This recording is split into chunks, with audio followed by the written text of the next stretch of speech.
Hi students, welcome to my channel. So இந்த வீடியோவில் பார்த்தீங்க அப்படின்னா 12ஆம் வகுப்பு தமிழ் அரையாண்டு பொதுத் தேர்விற்கான மிக முக்கியமான வினாக்கள் தான் பார்க்க போகிறோம். ஸோ இந்த வீடியோவில் நான் சொல்ல போகிற கொஷின்ஸ் எல்லாமே very important, top most selected important questions. ரொம்ப பார்த்து செலக்ட் பண்ணி தான் நான் உங்ககிட்ட சொல்லியிருக்கேன். ஸோ இதை மட்டும் படிங்க. கண்டிப்பாக ஹாஃப் இயர்லி எக்ஸாமில் 90க்கு 85 மார்க்குக்கு மேலே ஈஸியாக எடுக்க முடியும். ஸோ அதுக்கு இந்த குருவினா சிறுவினா நெடுவினா மட்டும் படித்தாவே போதும். ப்ளஸ் திருக்குறள் மனப்பாட பகுதி, திருக்குறள் மனப்பாட பகுதி பாடல் படிக்க வேண்டியது இருக்கும். ஓகே, இப்போ வாங்க வீடியோக்குள்ளே போகலாம். எந்தெந்த கொஸ்டின் சொல்கிறேன், புக் எடுத்து மார்க் பண்ணிக்கோங்க கொஸ்டின்லாம். நீங்கள் என்ன நம்ம சேனலை சப்ஸ்கிரைப் பண்ணலைன்னா சப்ஸ்கிரைப் பண்ணிவிட்டு வீடியோ பாருங்கள். அப்போ தான் நான் சேனலில் வீடியோ போடுற எல்லாத்தையும் நீங்கள் மிஸ் பண்ணாமல் பார்க்கலாம். ஏன்னா இனி அடுத்தடுத்து உங்களுக்கு எக்ஸாமுக்கு இன்னும் எத்தனை நாள் இருக்குது? கரெக்டாக வெறும் 7th எக்ஸாமா? அப்போ இன்னும் 6 நாள் தான் இருக்குது. 1 வீக் கூட நம்மக்கிட்ட முழுசாக கிடையாது, அதுக்கும் கீழே தான் டைம் இருக்குது. ஸோ டைம் ரொம்ப ஃபாஸ்ட்டாக போயிடும். ஸோ இப்போவே லாங்குவேஜை படித்து வச்சுட்டிங்கன்னா நீங்கள் மற்ற நாளில் வந்து அந்த மேஜர் சப்ஜெக்டை ஓரளவுக்கு கான்சென்ட்ரேட் பண்ணலாம்.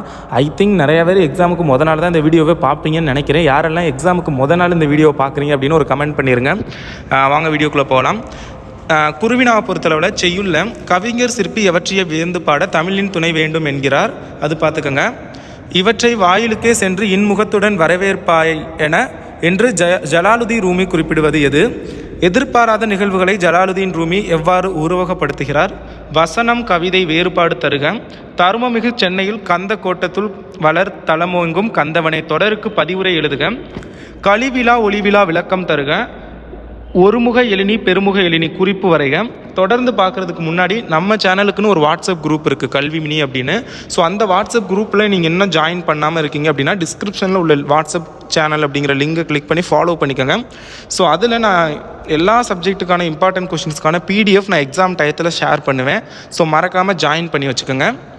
அண்ட் இந்த பர்டிகுலர் தமிழ் இம்பார்ட்டன்ட் கொஷின்ஸ்க்கான பிடிஎஃப் லிங்க்கும் நான் டிஸ்கிரிப்ஷனில் கொடுக்குறேன், டவுன்லோட் பண்ணிக்கோங்க. அப்படி பிடிஎஃப் லிங்க் டிஸ்கிரிப்ஷனில் இல்லை அப்படின்னா வாட்ஸ்அப் குரூப்பில் இருக்கும், நீங்கள் பார்த்து டவுன்லோட் பண்ணிக்கோங்க. ஓகே, வாங்க பார்க்கலாம். தொடர்ந்து நஞ்சுண்பவர் என வள்ளுவர் யாரை இடிந்துரைக்கிறார்? வறுமையும் சிறுமையும் தருவது எது? இதெல்லாம் திருக்குறள் உள்ளது. யாழின் வகைகள் யாவை? அறிவுடை வேந்தனின் நெறி குறித்து பிசிராந்தையார் கூறுவினை யாவை? இந்த 11 குருவினா மட்டும் படித்தா போதும். செய்யுள்ள கண்டிப்பாக நீங்கள் எழுத வேண்டிய 3 குருவினான்னு நினைக்கிறேன். ஸோ அது வந்துடும் எக்ஸாமில். ஓகே, ஒன்று மனப்பாட பாடல் அப்படின்னு நினைக்கிறேன். திருக்குறள் கேட்பாங்க ஒன்று. அனதர் கொஷின்ஸ் இருக்கும், கண்டிப்பாக நீங்கள் எல்லாமே அட்டன் பண்ணலாம். இந்த 11 குருவினா மட்டும் செய்யுளில் படிங்க. நான் அரையாண்டு தேர்வுக்கு தான் கொஞ்சம் அதிகமாக இருக்கும் இம்பார்ட்டன்ட். 11ங்கிறதே முதல்ல அதிகம் கிடையாது, ரொம்ப கம்மி தான். எல்லாம் 1 லைன் 2 லைனில் தான் ஆன்சர் இருக்கும். பட் பப்ளிக் எக்ஸாமுக்கு பார்த்தீங்க அப்படின்னா இதையும் நான் கம்மி பண்ணி கொடுப்பேன். ஸோ அதனால் நீங்கள் தைரியமாக படிக்கலாம். உரைநடை குருவினா அப்படின்னு பார்க்கையில் நடை அழகியல் பற்றி தொல்காப்பியம் கூறும் கருத்தை குறிப்பிடுக. அக்காலத்து கல்வி முறையில் மனன பயிற்சிக்கு உதவிய நூல்கள் யாவை? புக்கில் தம்மனை சிறுகுறிப்பு எழுதுக. முறைவாய்ப்பு என்றால் என்ன? எழுத்தாணியின் வகைகள் எத்தனை? அவை யாவை? பருவத்தே பயிர் செய், நேர மேலாண்மையோடு பொருத்தி எழுதுக. மயிலையார் ஓர் ஆராய்ச்சி பேரறிஞர் என்னும் கூற்றினை சான்றுடன் கட்டுரையாக்குக. இந்த 7 குருவினா மட்டும் பார்த்துக்கோங்க. உரைநடையில் 2 எழுதணும்னு நினைக்கிறேன் நீங்கள் கொஸ்டினில். ஓகே, ஸோ இந்த 2 நான் இங்கே எழுத போகிற 2 வந்து இதிலிருந்து தான் வரும், இதை தாண்டி வராது. சிறுவினா செய்யுள்ள ஏங்கலி நீர் ஞாலத்து இருளகற்றும் இடம் சுட்டி பொருள் விளக்கம் தருக. வருபவர் எவராயினும் நன்றி செலுத்து, இடம் சுட்டி பொருள் விளக்கம் தருக. வாடை காலத்தில் கோவலர்கள் எவ்வாறு பாதுகாப்பை தேடினர்? சடாயுவை தந்தையாக ஏற்று ராமன் ஆற்றிய கடமையை எழுதுக. மனத்திற்பம் அவசியமான பண்பு என்பதை குறள் நெறி நின்று விளக்குக. மணலில் எழுதியது முதல் தற்காலம் வரை சில்லடையில் எழுதும் முறையில் ஏற்பட்டுள்ள மாற்றங்களை தொகுத்துரைக்க. பங்குனி உத்திர திருவிழா நடைபெற்ற முறையை திருஞான சம்பந்தர் எவ்வாறு பதிவு செய்கிறார்? நாட்டிய அரங்கின் அமைப்பை இளங்கோவடிகள் காட்சிப்படுத்தும் பாங்கு குறித்து உங்கள் கருத்தை கூறுக.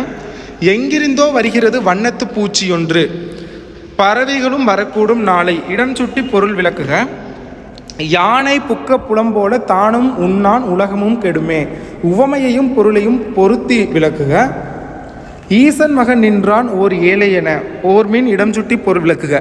இந்த இடம் சுட்டி பொருள் விளக்குக எல்லாமே வெரி இம்பார்ட்டன்ட் தான். டெஃபினெட்லி எல்லா வருஷ பப்ளிக் கொஸ்டின்லையும் ஒரு இடம் சுட்டி பொருள் விளக்குக கொஸ்டின் இருக்கும். ஓகே, சங்ககால வரலாற்றை அறிந்து கொள்ள புகழூர் கல்வெட்டு எவ்வகையில் துணை புரிகிறது விளக்குக. இந்த 12 சிறுவினாக்கள் பார்த்துக்கோங்க. செய்யுள்ள உரைநடையை பொறுத்தளவில் சங்க பாடல்களில் ஒலிக்கோலம் குறிப்பிடத்தக்க ஒரு பண்பாகும் விளக்குக. பேரிடர் மேலாண்மை ஆணையம் விளக்கம் தருக. பண்டைய விரிந்த குடும்பத்தின் தொடர்ச்சியே இன்றைய கூட்டு குடும்பம் விளக்கம் தருக. நீங்கள் ஆசிரியரானால் மாணாக்கரை அன்பினால் எவ்வகையில் நெறிப்படுத்துவீர்?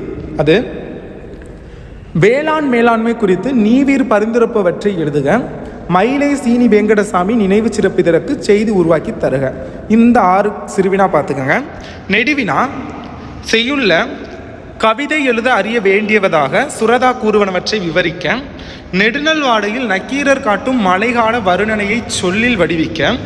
எச்சை கிருட்டினார் கிறித்துவ கம்பரே என்பதை நம் பாடப்பகுதி வழி நிறுவுக.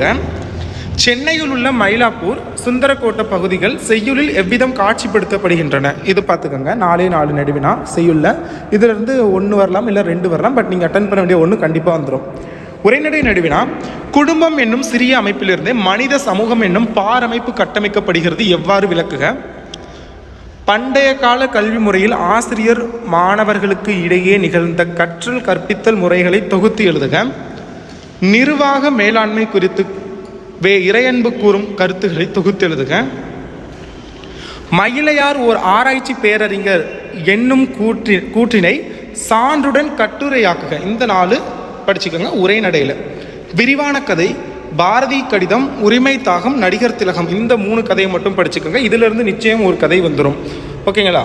ஸோ இதுதான் உங்களுக்கான அரையாண்டு பொதுத் தேர்வுக்கான ரொம்ப ரொம்ப முக்கியமான கொஷின், ஹாஃப் இயர்லி எக்ஸாமுக்கான வெரி இம்பார்ட்டன்ட் கொஷின்ஸ். நான் PDF லிங்க் டிஸ்கிரிப்ஷனில் இருக்கும், இல்லை வாட்ஸ்அப் குரூப்பில் இருக்கும், செக் பண்ணிக்கோங்க.